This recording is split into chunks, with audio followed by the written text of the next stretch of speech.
छत्तीसगढ़ सहकारी समिति कर्मचारी संघ ने शासन के आदेशों के विरोध में आज प्रतीकात्मक होलिका दहन किया।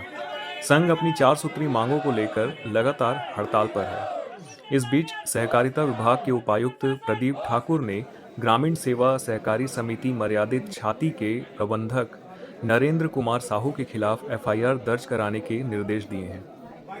निरीक्षण के दौरान समिति बंद पाई गई और प्रबंधक ने हड़ताल में होने का हवाला देते हुए चाबी देने से इनकार किया। संघ का कहना है कि ये कदम कर्मचारियों की आवाज दबाने की कोशिश है।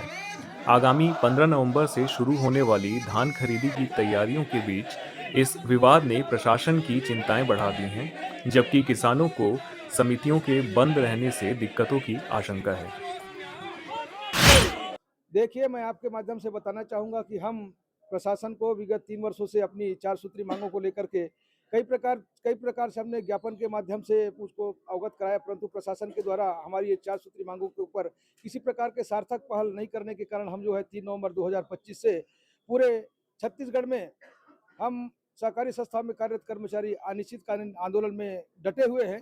और इसी संदर्भ में हम जो है जिला दंतेवाड़ा, बीजापुर, जगदलपुर, कोंडागांव, नारायणपुर, कांकेर ऐसे पूरे बस्तर संभाग के 7 जिला के कर्मचारी आज पुरानी कृषि उपज मंडी जगदलपुर में हम डटे हुए हैं। क्या मांगे हैं? जी जी, इसमें हमें प्रमुख मांग जो है वो है धान खरीदी में सुखद प्रदाय करे।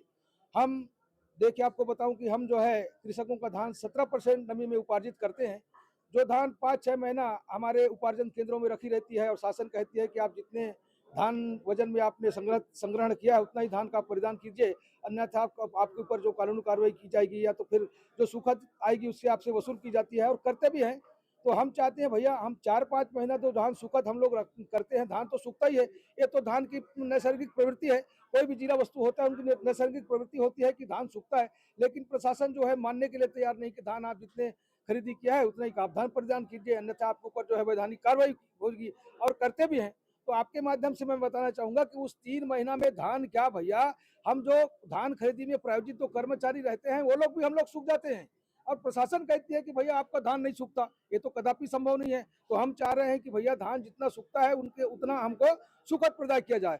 और हमारी दूसरी मांग है भैया कि हमारे जो धान कार्य में उपार्जित हमारे कंप्यूटर ऑपरेटर जो कर्मचारी साथी हैं, उनको पहले 12 महीना का तनख्वाह दिया जा रहा था, अब उनको उल्टा 6 महीना का तनख्वाह कर दिया गया है और बोल रहे हैं कि आपको आउटसोर्सिंग की आपके जगह दूसरे कर्मचारी को भर्ती किया जाएगा।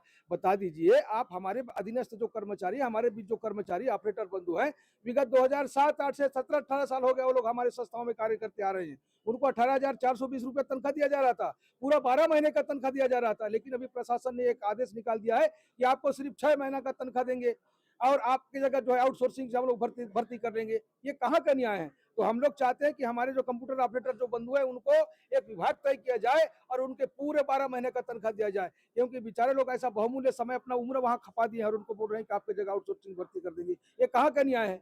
ऐसा नहीं होना चाहिए। और तीसरी हमारी जो मांग है वो है, देखिए, हम शासन के बहुत महत्वपूर्ण कल्याणकारी कार्यों का संचालन हमारे सहकारी संस्थाओं के माध्यम से होता है। आपको बता दूं, हम लोग ऋण वितरण का कार्य करते हैं, खाद वितरण का कार्य करते हैं, 0% में हम ऋण वितरण का कार्य करते हैं, सार्वजनिक वितरण प्रणाली का कार्य करते हैं, उज्ज्वला गैस के तहत हम गैस उपलब्ध कराते हैं, हम धान उपार्जन का कार्य करते हैं। हम सिर्फ कमीशन एजेंट के रूप में ही काम करते हैं, और जो हमें बहुत ही कम कमीशन मिलता है, जिसी से हम लोग, हम संस्थाओं में कार्यरत कर्मचारियों को हम लोग वेतन भत्ता आदि प्रदान करते हैं। तो हम चाहते हैं कि हम शासन के ऐसे बहुत बहुमूल्यपूर्ण कार्यकाली संस्थाओं का हम लोग कार्य करते हैं, तो हम चाहते हैं कि शासन जो है, वर्तमान की सरकार में हो रहा है या पिछले भी होते हुआ है? नहीं, आगे पहले भी होता ही आ रहा है, तो हम अपनी अब जागृत हो चुके हैं। हम लोग मांग चाहते हैं कि हमको प्रत्येक संस्थाओं को 3-3 लाख रुपए वेतन अनुदान के रूप में दिया जाए। और हमारी जो चौथी मांग है वो है, हमारे लिए एक सेवा नियम लागू किया जाए और हमको सेवा नियम के तहत हमें सम्मानजनक वेतन भत्ता आदि प्रदान किया जाए। और बैंकों में जो भर्ती हो रही है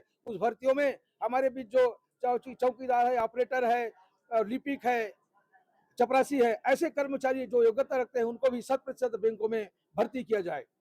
देखिए आप, जी जी जी, आपको बता दूं कि विगत वर्ष भी हमने हड़ताल किया था। जब हड़ताल किया था तो प्रशासन ने कहा था कि 28 फरवरी के बाद पूरे धान आपको उठाव कर दिया जाएगा, परंतु प्रशासन के द्वारा किसी प्रकार का हमारे धान को उठाव नहीं किया गया और 28 फरवरी के बाद जो धान शेष रहेगी उसमें हमको सुखद प्रदाय करेंगे बोल के, लेकिन अभी तक हमें सुखद प्रदाय नहीं किया गया। और हम अपनी 4 सूत्री जायज मांगों को लेकर शांतिपूर्ण ढंग से हमने आंदोलन किया है और आंदोलन किया है। उसको दबाने के लिए उप पंजीयक धमतरी के द्वारा एक आदेश जारी किया गया है कि हमारे जो प्रांतीय अध्यक्ष महोदय हैं उनको जेल में उनके लिए FIR दर्ज किया जाए। तो हम पूरे छत्तीसगढ़ के जो कर्मचारी जो हैं ऐसे दमनकारी आदेशों का आज जो है हम लोग होली दहन करेंगे। कितना बजे करेंगे होलिका दहन? बस अभी होने हम यहाँ धरना प्रदर्शन में हम 4 सूत्री मांगों को लेके हम लोग आज हड़ताल का 9वां दिन है।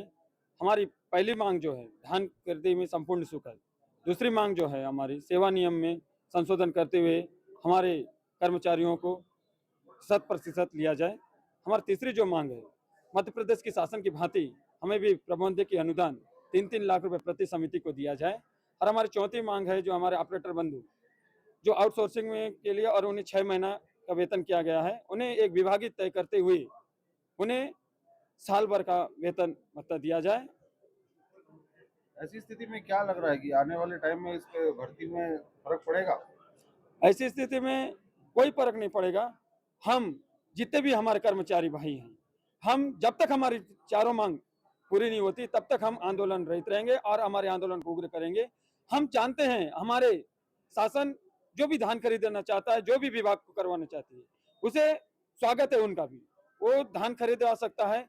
हम धान खरीद से पृथक रहते हुए धान खरीदी का बहिष्कार करते हैं।